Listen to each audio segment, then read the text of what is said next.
महान कल्याणकारी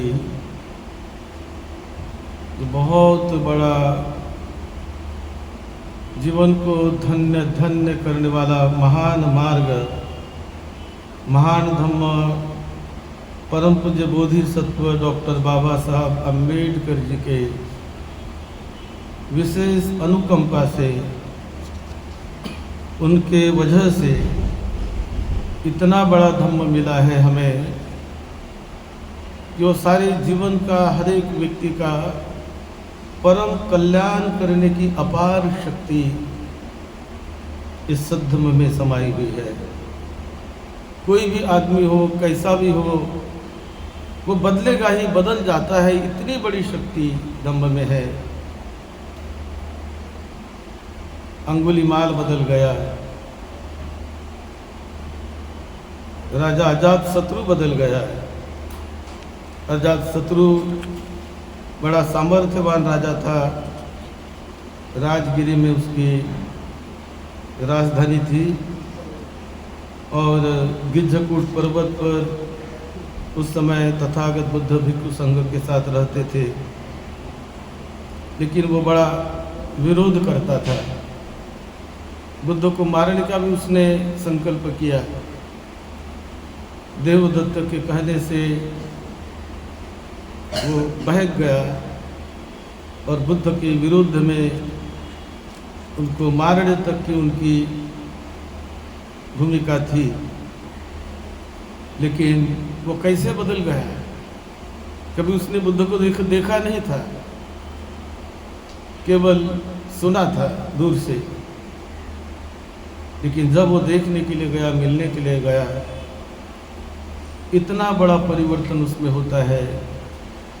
बुद्ध जो सिखाते हैं कि तुम्हें मिला हुआ मनुष्य देह, मनुष्य जीवन, ये बहुत पुण्य पारमिता से मिलता है।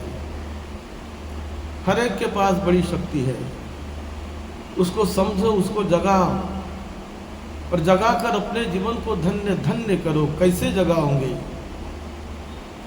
उस पर बुद्ध ने सील का मार्ग बताया। सील आदमी के लिए होता है, सील का पालन करो। समाधि का मार्ग बताया, ध्यान का मार्ग, कि जो परम उद्धार करता है हमारे लाइफ ऊर्जा का, लाइफ एनर्जी का, चित्त का, मन का उद्धार करता है, वो मार्ग।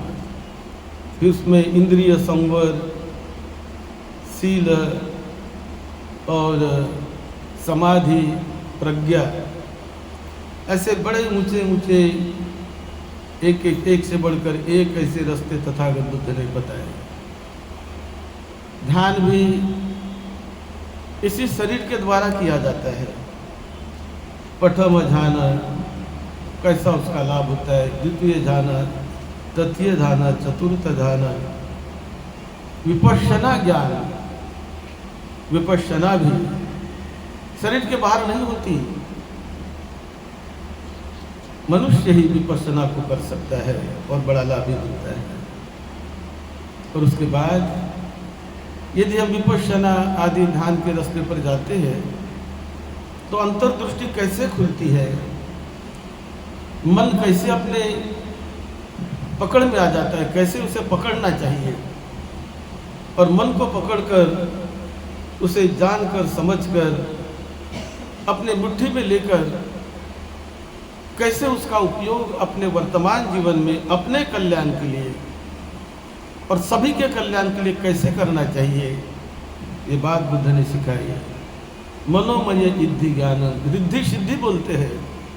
ये मन की रिद्धि सिद्धि, ये मन की रिद्धि सिद्धि इतनी अद्भुत है कि ये रास्ते पर चलकर साधक, वो व्यक्ति अपने मन को जहाँ तहाँ उसको मन को ले जाता है और अपने मन को विकार से पूरी तरह मुक्त कर लेता है। क्रोध, द्वेष, मोह, मद, मत्सर, लोभ आदि सभी से मुक्ति भी पा जाती है। और उसके बाद इंद्रिय संवर और इंद्रियों को भी पूरी तरह अपने काबू में रखकर आगे वो अपने चित्त को मनोमयी काया से वो जहाँ वहाँ जहाँ तहाँ अपने चित्त को ले जाता है। चित्त से ही वो कई प्रकार के सुख शांति को इसी वर्तमान जीवन में पा लेता है। उसके प्रकार इद्धि विध ज्ञान, तो रिद्धि सिद्धि भी उसमें आ जाती है। रिद्धि सिद्धि में बताया जाता है एक से अनेक बन जाता है। एक उत्वा बहुधा होती तिरोपाकारं तिरोपबतं असब्द जमानो गच्छति से यदापि आकाशे। रिद्धि के बल से वो जहाँ वहाँ विचरण करता है आकाश में, हर जगह पर जहाँ वहाँ, और वो पानी पर भी चलना वो सीख जाता है। पानी पर भी चलता है जैसे कि ज़मीन पर चला जाए। ज़मीन में डुबकी लगाता है कि जैसे पानी में डुबकी लगा, यहाँ डुबकी लगा कर वहाँ वो अवतरित हो जाता है, वहाँ वो निकल जाता है। इस प्रकार वो आकाश में पालथी मारकर बैठता है और पूरी तरह अपने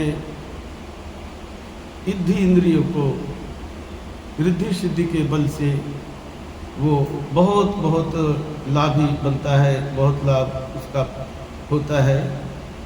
और इतना भी नहीं, तो इतना मतलब यहाँ तो जो बड़ी अच्छी व्याख्या की हुई है,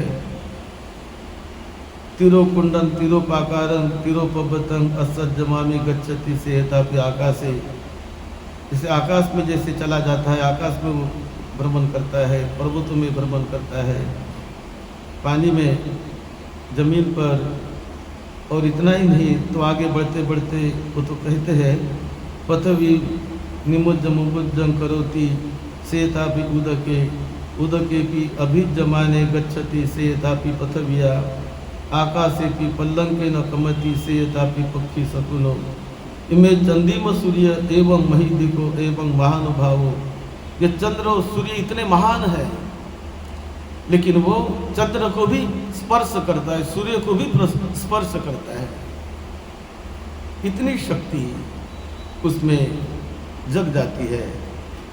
फिर उसके बाद दिव्य श्रोत ज्ञान, कि जो श्रुत यानी अपने श्रोत इंद्रियों को बढ़ाकर वो बहुत दूर की बातों को सुनता है, नज़दीक की बातों को सुनता है, हजारों किलोमीटर लंबी दूर की बातों को सुनता है। धीरे बोलने वाले शब्द उससे सुनाई देते हैं, दूर तक बोलने वाले शब्द उससे सुनाई देते हैं। तो इस प्रकार वो जानता है और अपने इस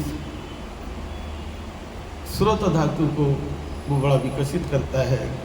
उसके बाद चेतो परियाय ज्ञानम, वो दूसरे के चित्तों को पहचानता है कि इस आदमी के चित्त में क्या चल रहा है, ये क्या सोच रहा है, उसको भी वो पहचानता है। मैं क्या सोच रहा हूँ, वो क्या सोच रहा है, वो क्या सोच रहा है, उसके चित्त में क्या चल रहा है, उसके मन में क्या चल रहा है, इसका भी ज्ञान उन्हें चेतो परिज्ञान करके इसमें होने लगता है।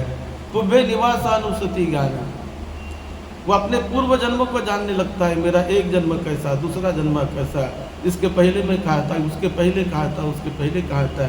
अपने एक जन्म को जानता है, दूसरे जन्म को, 3 जन्मों को, 4 जन्मों को। ऐसे आप एक की जाति, 2 की जाति, 10 जन्मों को जानता है, 20 जन्मों को जानता है, 40 जन्मों को जानता है, 50 जन्मों को जानता है, 100 जन्मों को जानता है, 1000 जन्मों को जानता है। जाति सहस्रम भी जाना थी, अपने 1000 जन्मों को जानता है। उससे भी कहीं अनेक ही संवर्तक कपते विवर्तक कपते। इतना मतलब उसका चित्त सूक्ष्म हो जाता है कि वो सब कुछ अपने बारे में और दूसरे के बारे में भी वो जानने लग जाता है, जानने लग जाता है। तो ये मन की शक्ति, कितनी मन में शक्ति है, इसका एहसास मनुष्य को तथागत बुद्ध ने कराया नहीं, रास्ता दिखाया, चलाया उस रास्ते पर लोगों को। उसके बाद है दिव्य चक्षु ज्ञान, यानी दिव्य दृष्टि का ज्ञान हो जाना। ये जो आंखों की दृष्टि तो सीमित वस्तु तक सीमित, उसकी सीमा है, लेकिन दिव्य चक्षु यानी दिव्य दृष्टि उसकी सीमा नहीं है, वो असीम होती है। वो हजारों लाखों करोड़ों अरबों अरबों किलोमीटर तक कहीं भी वो जा सकती है, कहीं भी वो गमन कर सकती है। इसलिए बुद्ध ने उन दिनों शतसहस्त्र चक्रवाणानि, यानी 1,00,000 चक्रवाण होने की बात बुद्ध ने कही। 1,00,000 चक्रवाण को बुद्ध ने जाना, देखा, और जो वस्तु की वास्तविकता है, यही सूर्य, यही चंद्र, यही पृथ्वी नहीं। तो इस विश्व मंडल में ऐसे कई सूरज है, हजारों लाखों सूरज है, करोड़ों सूरज है। आज वैज्ञानिक उनको से खोज निकाला, एक ही गैलेक्सी नहीं तो कई गैलेक्सियाँ हैं। आज वैज्ञानिकों ने खोज निकाला the Galaxy, cluster of Galaxy, Galaxy के झुंड है, ऐसे इस विश्व मंडल में है। मिल्की वे है, ब्लैक होल है। तो वैज्ञानिकों ने आज खोज के निकाला। बुद्ध के पास कोई कैमरा नहीं था, कोई टेलीस्कोप नहीं, कोई माइक्रोस्कोप नहीं, कुछ नहीं, केवल मन के शक्ति के द्वारा कितना बड़ा ज्ञान बुद्ध ने पाया, कितना बड़ा उसने ज्ञान को पाया। तो दिव्य चक्षु से वो भी उसको पा लेता है। इतनी बड़ी शक्ति मनुष्य में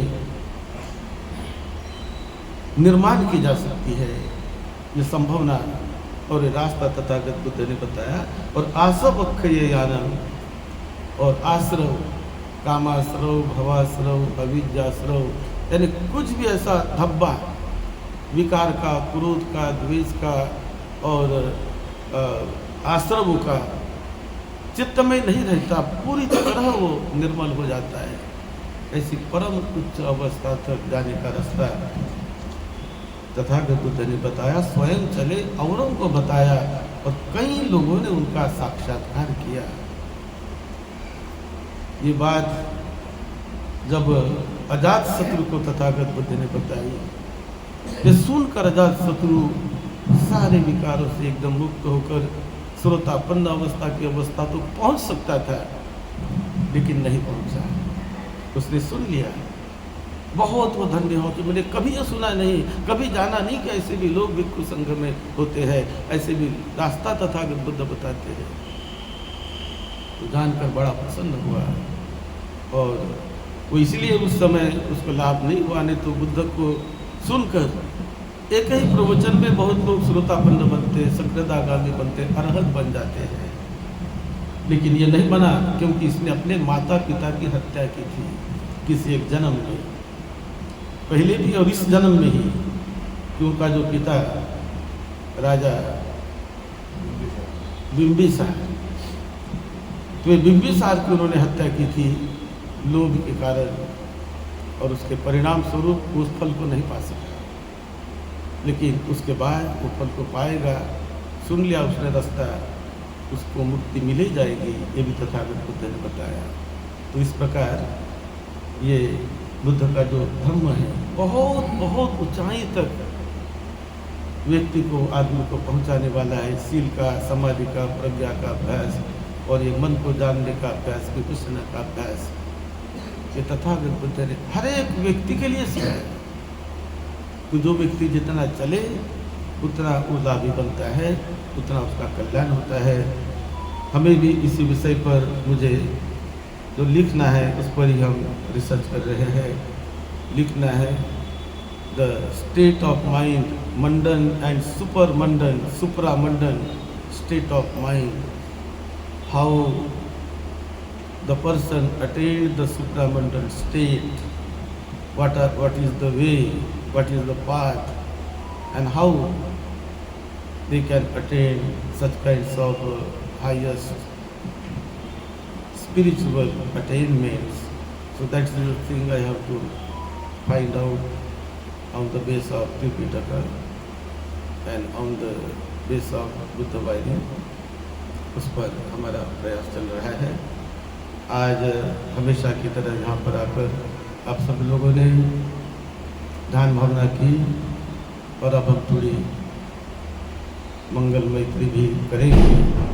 आप सबका मंगल हो, सबको सुख शांति मिले, सद्धर्म के महान लाभी आप बने, यही मंगल मैत्री के साथ सद्धम्म की सेवा में, आपकी सेवा में डॉक्टर भदंत राम विभूति महाथेरो, आप सभी का